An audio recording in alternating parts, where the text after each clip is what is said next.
बेटी निकल अपना महल से, बेटी निकल अपना महल से, अपना पापा के खरीदल बर्तन देख अवध जइहे तिलक, अपना चाचा के खरीदल बर्तन देख अवध जइहे तिलक।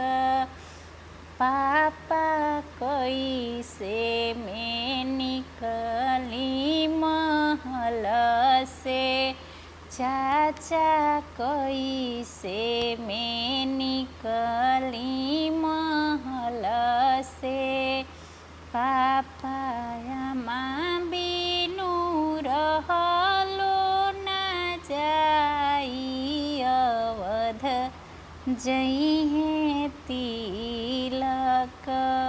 चाचा चाची भी